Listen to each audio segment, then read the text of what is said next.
Hello everyone, welcome back our YouTube educational channel. Friends, आज का जो हमारा टॉपिक है उसका नाम है पाकिस्तान की मांग। आपने अगर मेरा पिछला वीडियो देखा होगा तो आपने देखा होगा कि पिछला वीडियो में हम लोगों ने प्रांतीय चुनाव जो कि 1937 में होता है, जो कि भारत के विभिन्न प्रांतों में चुनाव होता है, और उसी के तहत बिहार के प्रथम प्रधानमंत्री मोहम्मद यूनुस को बनाया जाता है और संयुक्त प्रांत के प्रथम प्रधानमंत्री गोविंद बल्लभ पंत को बनाया जाता है। और आप लोगों को याद होगा कि हमने उस समय आपको बताया था कि आज़ादी से पहले बिहार में मुख्यमंत्री नहीं होते थे, बल्कि बिहार में प्रधानमंत्री होते थे, मुख्यमंत्री का चुनाव नहीं होता था। उसके बाद हमने देखा था कि लगभग 18 महीने तक सरकार चली थी और सरकार ने अचानक इस्तीफा दे दिया 22 अक्टूबर 1939 को। और इस्तीफा देने का कारण था कि द्वितीय विश्व युद्ध में भारत को बिना बताए युद्ध में शामिल कर लिया था अंग्रेजों ने। अब ये सब चल ही रहा था कि अचानक मुस्लिम लीग बहुत खुश होता है कि कांग्रेस ने इस्तीफा दे दिया, इससे मुस्लिम लीग बहुत खुश होता है और मुस्लिम लीग 22 दिसंबर 1939 को मुक्ति दिवस मनाता है। और वही 22 दिसंबर 1939 को मुक्ति दिवस बनाता है, उसके बाद इसने पाकिस्तान की मांग कर ही देती है। लेकिन पाकिस्तान की मांग के पहले थोड़ा सा हम लोग इसको पृष्ठभूमि को देख लेते हैं। जब 1930 में मुस्लिम लीग का अधिवेशन हुआ था, जो 1930 में मुस्लिम लीग के अधिवेशन का स्थान कहाँ था, तो स्थान था इलाहाबाद, और इसके अध्यक्ष बनाए गए थे मोहम्मद इकबाल को। तो ये पूछता है कि 1930 में मुस्लिम लीग का अधिवेशन कहाँ हुआ था या फिर उसके अध्यक्ष किसको बनाए गए थे, तो ये दोनों नाम याद रखिएगा। स्थान था इलाहाबाद और अध्यक्ष थे मोहम्मद इकबाल। मोहम्मद इकबाल ने अध्यक्षीय भाषण दिया और उस अध्यक्षीय भाषण में कहा कि धार्मिक आधार पर राष्ट्र का गठन होना चाहिए। अब यहाँ देख लीजिए आप, धर्म के आधार पर राष्ट्र का गठन की मांग सबसे पहले मोहम्मद इकबाल ने 1930 में मुस्लिम लीग का जो अधिवेशन हुआ था वहीं उन्होंने कहा था। तो सबसे पहले जो पाकिस्तान की चिनगारी जो है 1930 में हो जाती है। फिर दूसरी जो चिनगारी होती है वो चिनगारी होती है 1933 में। 1933 में कैम्ब्रिज यूनिवर्सिटी का एक छात्र होता है जिसका नाम होता है चौधरी रहमत अली। चौधरी रहमत अली जो है वो अपने ही यूनिवर्सिटी में एक पर्चा बांटता है और पर्चा पे लिखा होता है नाउ और नेवर, और उसी समय पाकिस्तान की मांग वो कर देते हैं। उनका कहना होता है कि पाकिस्तान के अंदर पंजाब, कश्मीर, अफगानिस्तान, सिंध और बलूचिस्तान, पाकिस्तान के अंदर ये सभी कंट्री होना चाहिए, उन्होंने मांग कर दी। अब ये ध्यान में रखिएगा कि पी से पाकिस्तान हो गया, ए से अफगानिस्तान हो गया, के आई से कश्मीर हो गया, एस से सिंध हो गया और तान से बलूचिस्तान हो गया।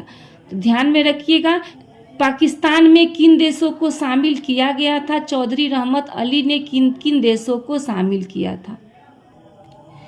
फिर 1940 में मुस्लिम लीग का अधिवेशन होता है और आपको याद होगा कि ठीक इसलिए 22 दिसंबर 1939 को ही मुक्ति दिवस, मुस्लिम लीग ने मुक्ति दिवस मनाया था।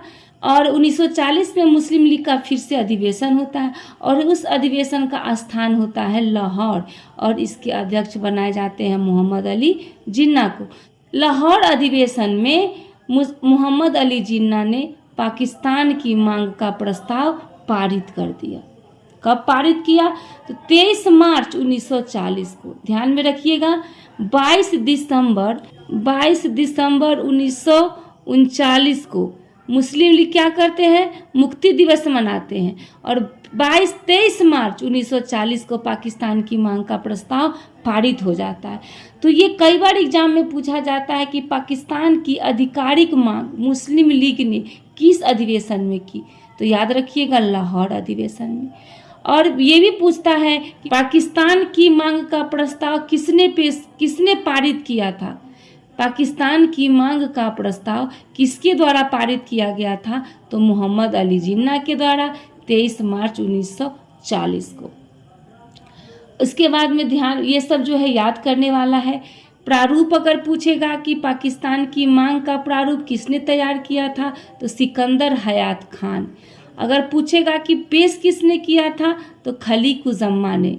और पूछेगा कि प्रस्तुतकर्ता कौन थे, तो फजलुल हक थे। और इसके पाकिस्तान की मांग का समर्थन कौन कौन कर रहे थे, तो पाकिस्तान की मांग का समर्थन खलीकुज़्ज़मा और मोहम्मद अली जिन्ना कर रहे थे। तो ये नाम याद रखिएगा, 2 नाम। उसके बाद कई बार एग्जाम में पूछा जाता है कि 2 राष्ट्र का सिद्धांत किसने पेश किया, तो याद रखिएगा 2 नेशन थ्योरी का सिद्धांत मोहम्मद अली जिन्ना ने 1940 में पेश किया था। अगला एग्जाम में पूछा जाता है कि मुस्लिम लीग ने पाकिस्तान दिवस कब मनाया, तो मुस्लिम लीग ने पाकिस्तान दिवस कब मनाया, तो 23 मार्च 1943 को। ये डेट याद रखिएगा। 23 मार्च 1940 को उन लोगों ने पाकिस्तान की मांग का प्रस्ताव पेश किया, लेकिन 23 मार्च 1943 को ये पाकिस्तान दिवस मनाया। किसने मनाया? मुस्लिम लीग ने। और नारा क्या दिया था? नारा दिए थे बांटो और छोड़ो का नारा दिए थे। उसी समय हमारे देश में भारत छोड़ो आंदोलन चल रहा था। एक तरफ हमारे भारतवासी कह रहे थे करो या मरो का नारा चल रहा था, और दूसरी तरफ मुस्लिम लीग के द्वारा बांटो और छोड़ो का नारा चल रहा था। इसके बाद कई बार एग्जाम में पूछा जाता है कि किसने कहा था कि लॉर्ड मिंटो पाकिस्तान का जन्मदाता है, तो ये बात डॉक्टर राजेंद्र प्रसाद ने कहा था। तो इस नाम आएगा डॉक्टर राजेंद्र प्रसाद का, क्योंकि डॉक्टर राजेंद्र प्रसाद बहुत दिल के सीधे थे। उन्होंने कहा कि नहीं, पाकिस्तान का जन्मदाता मोहम्मद अली जिन्ना नहीं है। ये जो मार्ले मिंटो सुधार जो कि 1909 में हुआ था, आपको याद होगा, इनका कहना था कि जब 1909 में मार्लो मिंटो सुधार आया, उसी मार्ले मिंटो सुधार ने ही पाकिस्तान का जन्म दिया है, पाकिस्तान को जन्म दिया है। तो इसलिए डॉक्टर राजेंद्र प्रसाद ने लॉर्ड मिंटो को पाकिस्तान का जन्मदाता कहा। फिर एग्जाम में पूछा जाता है कि जिन्ना को हिंदू मुस्लिम एकता का दूत किसने कहा था, तो सरोजिनी नायडू ने। इन्होंने भी कहा था कि जिन्ना का कोई कसूर नहीं है, जिन्ना तो हिंदू मुस्लिम एकता का दूत है, वो पाकिस्तान की मांग कर ही नहीं सकता है। इसलिए सरोजिनी नायडू ने जिन्ना को हिंदू मुस्लिम एकता का दूत कहा। तो ये भी एग्जाम में कई बार पूछा जाता है।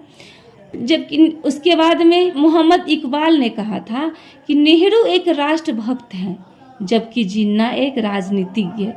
तो इसको ये भी नाम याद रखिएगा कि ये किसने कहा था कि नेहरू एक राष्ट्रभक्त है जबकि जिन्ना एक राजनीतिज्ञ है, तो मोहम्मद इकबाल। अगर आप लोगों को लगे कि मेरा वीडियो आप सबों के लिए हेल्पफुल है, तो मेरे वीडियो को लाइक करें, मेरे चैनल को सब्सक्राइब करें, शेयर करें तथा कमेंट करें। तो बने रहिए हमारे साथ। मिलते हैं नेक्स्ट वीडियो में नेक्स्ट टॉपिक के साथ। धन्यवाद।